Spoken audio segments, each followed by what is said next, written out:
Her text arrived at 2:13 a.m. 4 words that cleaved through me. We need to talk. No apology, no punctuation, just the execution notice.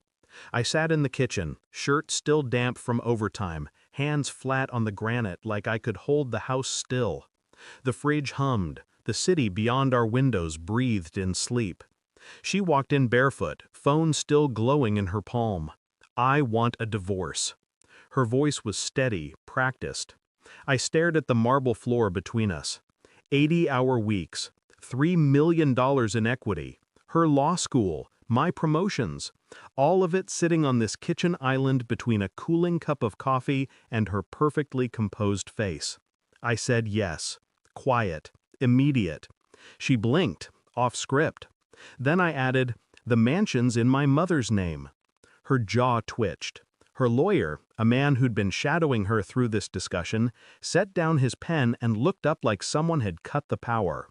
I felt nothing, only a low tide dragging out the last warmth. She'd been withdrawing for months, moving like a ghost through rooms I built with overtime hours. Always on her phone, locked screens, quick swipes.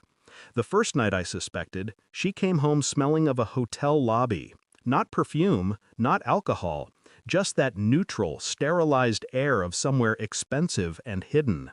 I told myself it was stress, that she'd break first and confess. But she didn't. She grew smoother, more efficient, like a lawyer drafting her own escape clause.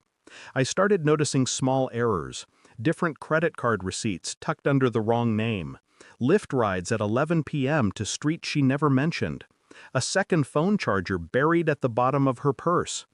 I kept my face flat, my voice warm, my eyes tired. I wanted her to believe I was still working blind. But inside, I'd already turned the lock on the cage. I built my case like I built every deal, quietly. Bank statements, device backups, cross-referencing hotel bookings with her calendar. I found the man quickly, an equity partner at her firm, married, 2 kids. They called each other client on Venmo for the hotel reimbursements. I ordered a DNA kit under a false name, swabbed her toothbrush, and the sonogram photo still magnetized to our fridge. Not because I doubted the child, but because doubt had already become the oxygen in our house. While she slept, I sat at the foot of our bed scrolling her private messages, seeing how she narrated me as absent, cold, a cash pipeline. The contempt was surgical. Reading it felt like examining my own autopsy. Still, I went to work every morning. Still, I poured her coffee. Each act a brick in the facade I'd build until I was ready to push. The DNA came back on a rainy Thursday. Not mine. No question.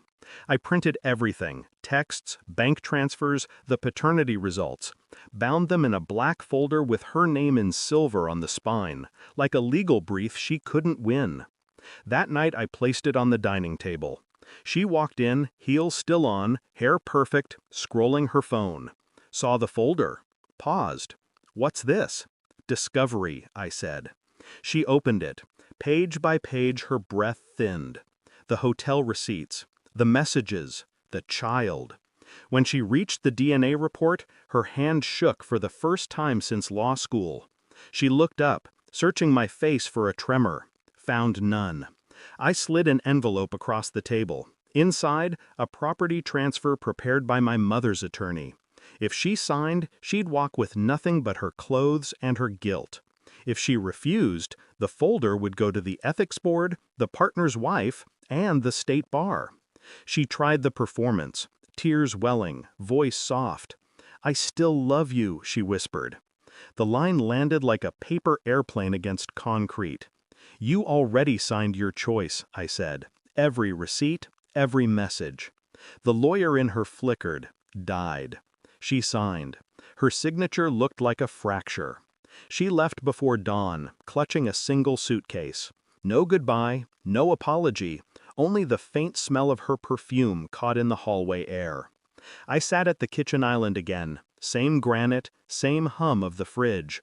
But the house felt lighter, like a stage after the audience has gone home.